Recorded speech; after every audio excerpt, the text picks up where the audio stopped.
is about as old as I am. So when my parents were busy creating me, Matasaburo Maeda just finished designing this car. I don't want to say who aged better, but you can let me know in the comments. I will say though, Matasaburo designed something amazing for the time. Back then Mazda wanted to create a 280Z killer, so it had to be cheaper, better looking and faster. Datsun then released the 280ZX, and the RX-7 was definitely cheaper, arguably better looking, maybe not faster. It wasn't as fast, at least it wasn't as comfortable, but it was definitely lighter. And for that, it handled much better around the corners, that's for sure.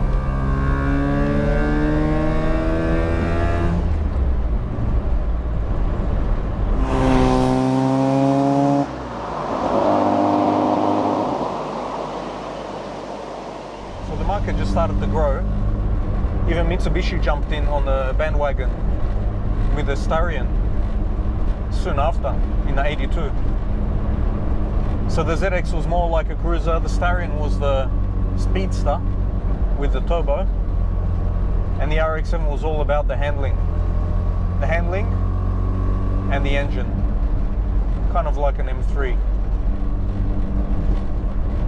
Just revving at over 4,000 RPMs is where the engine makes all the power and the noise. Oh, the noise.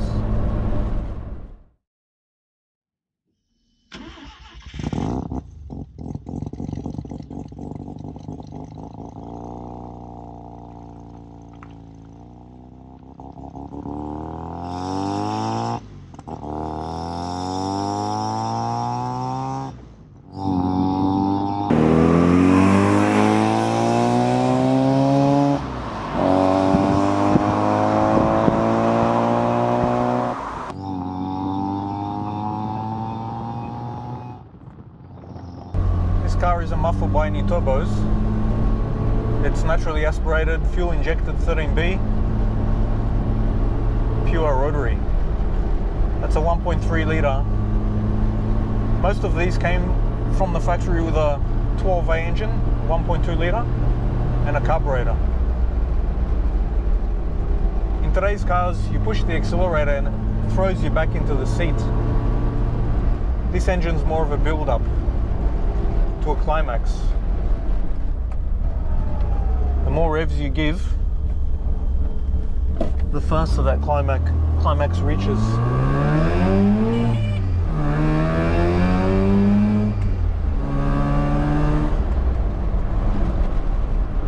If it was turbo, you generally get a bit more torque. So the turbos are a bit more tractable. In the US they had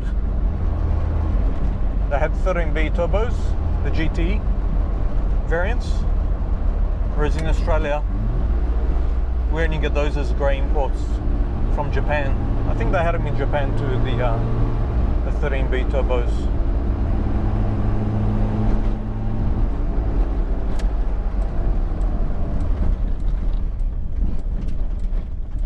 And this RX-7 styling is a classic because it's so unique.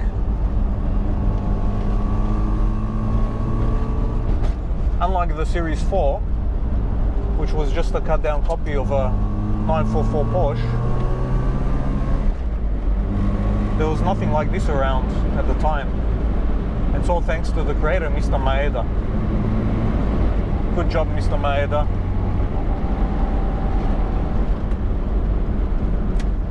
What's often missed is the rear glass hatch. It's completely frameless. It's something you'll find in a Bauhaus brochure for a kitchen table. The seats are comfortable enough, but in the Series 1, you didn't really get proper bucket seats. They're fairly soft, but comfortable, you know, it's good enough. The bucket seats came in the Series 3s later on.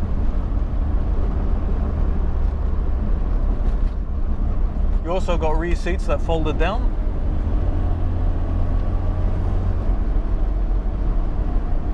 so it gave you an extra bit of extra boot space. What has aged a bit is the steering. It's got a recirculating ball steering, so it steers a bit like a boat. Well, it doesn't handle like a boat, but it steers like a boat.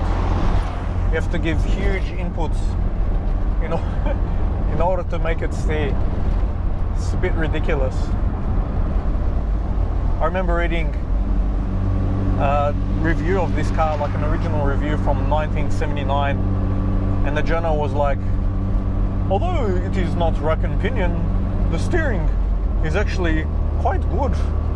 And they've done it so well that it doesn't need to be upgraded to rack and pinion. Well, he's completely wrong. The steering's completely rubbish.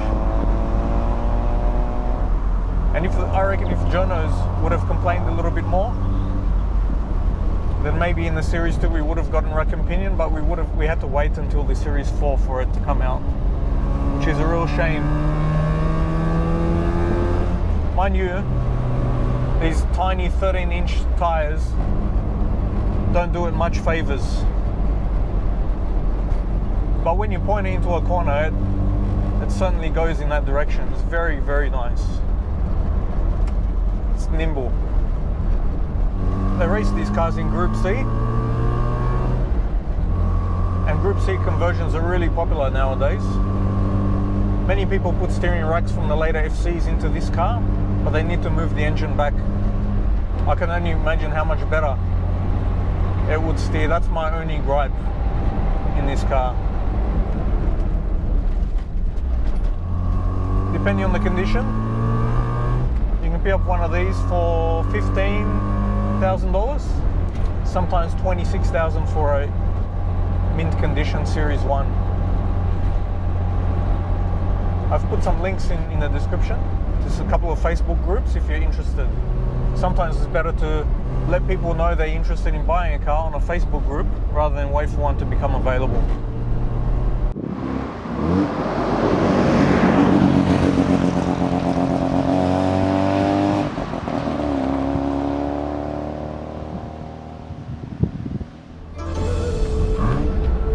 Oh, this car's ageless. Its style's going to live on forever. And it's a design, in my mind, that's truly, truly Japanese. Beautiful.